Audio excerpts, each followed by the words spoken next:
materia de constitucionalidad, el tema de la interpretación es muy importante.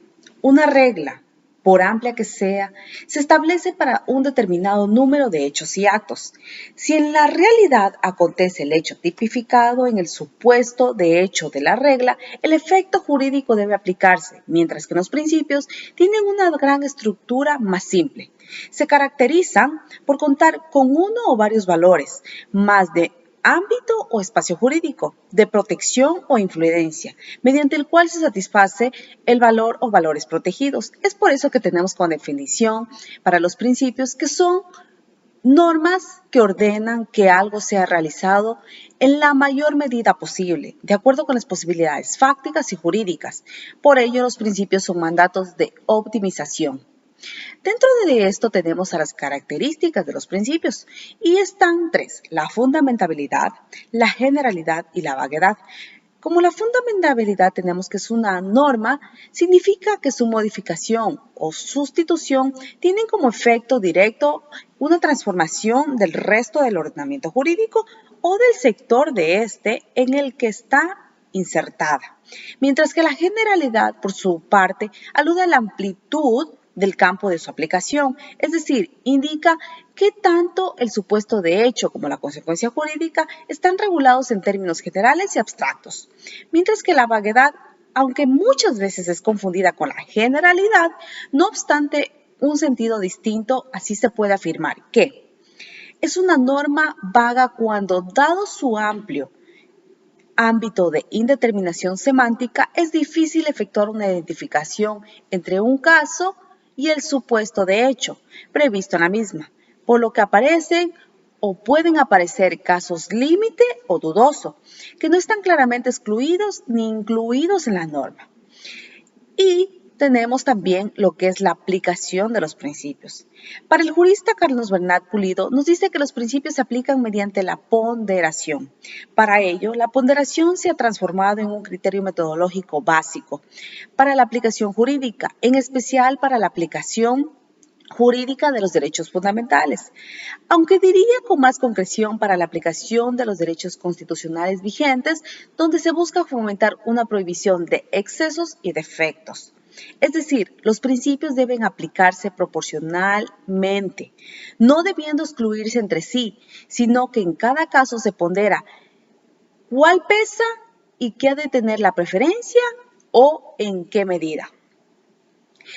Y cuando hablamos de eficacia de los principios, tiene también una eficacia general y directa, ya que vinculan generalmente los sujetos obligados a respetarlos y tienen un valor igual o superior a las normas. Dentro de esto tenemos a la teoría de Robert Alexy. Para Robert Alexy, en primer lugar, un punto decisivo para la distinción entre reglas y principios es que los principios son normas que ordenan que algo sea realizado en la mayor medida posible, dentro de las posibilidades jurídicas y reales existentes. Es decir, los principios son mandatos de optimización caracterizados por el hecho que pueden ser cumplidos en diferente grado y en la medida de su cumplimiento no solo depende de las posibilidades reales, sino también de las jurídicas. El ámbito, las posibilidades jurídicas estarían determinados por los principios y las reglas opuestas. Todo esto nos lleva a una conclusión de que la diferencia entre reglas y principios es cualitativa y no de grado.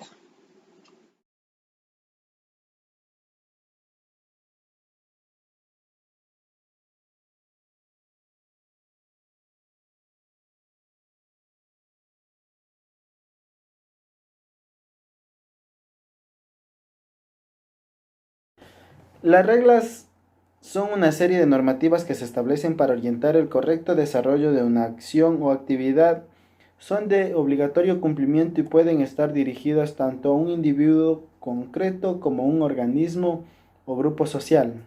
Miguel Carbonell, dentro de su análisis, conceptúa lo siguiente y definen como mandatos definitivos que es una regla o norma jurídica que está redactada de tal manera que nosotros podemos advertirnos. Son normas expresas que mandan, prohíben, permiten actuaciones dentro de un marco legal. cuál es el supuesto de hecho y la consecuencia jurídica a su incumplimiento. Es decir, ¿se cumple o no se cumple lo expresado? Dentro de esto existen características fundamentales tales como mantienen el orden, garantizan los derechos individuales, mantienen instituciones para la resolución de conflictos, crean un marco de igualdad ante la ley, establecen sanciones a los que las incumplan y se pueden cambiar. La aplicación. En lo relativo a las normas jurídicas conviene distinguir dos categorías de normas. Primera, son normas necesarias y segundo, normas dispositivas. La aplicación de una norma jurídica se refiere a una característica y las actuaciones se debe llevar consigo al análisis para alcanzar el fin previsto de regular determinados aspectos de la vida social. Entre ellos se encuentran a. La interpretación del significado o sentido de la norma. B. La eficacia de la norma en relación a los efectos que produce. C. La coherencia del ordenamiento jurídico. Y D. La plenitud del ordenamiento. Para poder identificar, mientras que en una primera condición los problemas girarían en torno a las condiciones de existencia de la regla de reconocimiento y parece que exigen, como veremos, la presencia de hechos convencionales y en una segunda condición se alude a la llamada eficacia de las normas, y tal que ésta puede ser explicada a través de hechos sociales no convencionales. A continuación analizaré por separado cada una de estas condiciones. 1. Que se exija una regla de reconocimiento que permita conocer cuáles son los criterios de pertenencia de las reglas del sistema. Y 2. Que las reglas identificadas a partir de la regla de reconocimiento se cumplan generalmente por la población. En realidad, se puede responder a estos interrogantes de manera distinta según el grado de exigencia que se pueda tener. Los supuestos que se podrían dar serían ordenados de menor a mayor. Existe una doctrina a la cual quiero acotar con el tema de relación a la regla, y es que la idea principal del justnaturalismo moderno de Dworkin es que, además de que las reglas, entendidas como supuestos de conducta específicos, el derecho debe integrarse por el tipo de condicionales a los cuales se denomina principios. Pueden considerarse principios morales, sin embargo, no pertenecen a la moral crítica que los jueces que aplicarán la ley consideren correcta. Para el autor mencionado, interpretar es encontrar el mejor sentido de un conjunto de materiales que precisen ser interpretadas.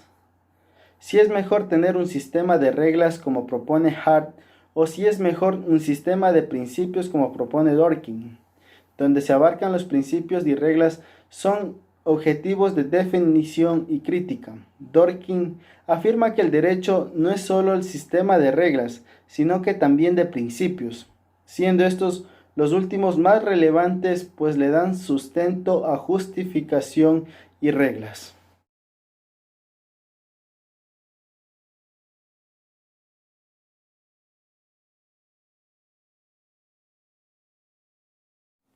Clasificación de los principios y reglas.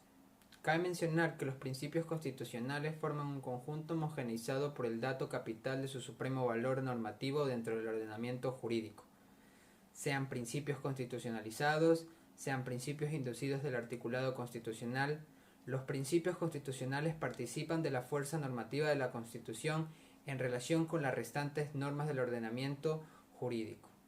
Dentro de esta clasificación de los principios tenemos como primer principio a tratar el principio de igualdad. El principio de igualdad representa uno de los pilares fundamentales de toda sociedad bien organizada y de todo Estado constitucional. Este principio impone al deber de tratar a los individuos de tal modo que las cargas y las ventajas sociales se distribuyan equitativamente entre ellos. El principio de igualdad ante la ley es un pilar fundamental dentro del Estado constitucional, proyectándose este derecho a una igualdad también en plano de derecho internacional de los derechos humanos. Principio de legalidad. Rolando Tamayo y Salmorán se refiere al principio de legalidad de la siguiente forma. El principio de legalidad es un presupuesto en todo el discurso jurídico, tanto en la descripción como en la argumentación. El principio opera en dos niveles, descriptivo y justificativo. El tenor del principio podría formularse así. 1. Es regla de competencia, es el derecho de un Estado. Todo acto supone una norma jurídica que confiere facultades. Todo poder o facultad requiere necesariamente fundamentación jurídica. Y 2. La legalidad debe controlar los actos de los funcionarios. Este principio de legalidad es regla de competencia y regla de control. Dice quién debe hacerlo y cómo debe hacerlo. La formulación del principio de legalidad toma una matiz de claridad, nos enfoca en la competencia y la legalidad, y es en parte estático y en parte dinámico. En su aspecto estático establece quién debe realizar el acto y cómo debe hacerlo, mientras que en su aspecto dinámico la conformidad de actuación a la autoridad y la conformidad del resultado de su actuación con la ley. Supremacía constitucional. La supremacía constitucional posee en su naturaleza dos vertientes que explican su funcionamiento. Por una parte está el aspecto formal, sin el cual carecería en buena medida de fuerza y exigibilidad. Hoy en día ese aspecto se ha visto mermado, pues la supremacía del texto constitucional en aquellos sistemas donde exigen bloques de constitucionalidad es compartida con otros ordenamientos. Tal es el caso de los tratados internacionales de derechos humanos. Por otra parte está el aspecto material, sustancial o axiológico, el cual expresa lo más importante que tutela una constitución. Los derechos humanos y la dignidad de las personas, ambos aspectos son vitales para un adecuado quehacer constitucional. La Constitución tiene como una de sus características más distintivas de los demás cuerpos legales es que es suprema, y esta supremacía radica en dos vertientes esenciales, la formal y la material. La Constitución es formal al ser una ley que a diferencia de las otras fundamenta y ordena la validez de todo un sistema jurídico, estableciendo un procedimiento dificultoso para su reforma, así como los criterios para la creación de otras normas. Y en otro sentido es material ya que en la Constitución se concentran los valores y principios fundamentales que rigen a una organización político-social, las cuales solventan las necesidades vitales de justicia de sus integrantes.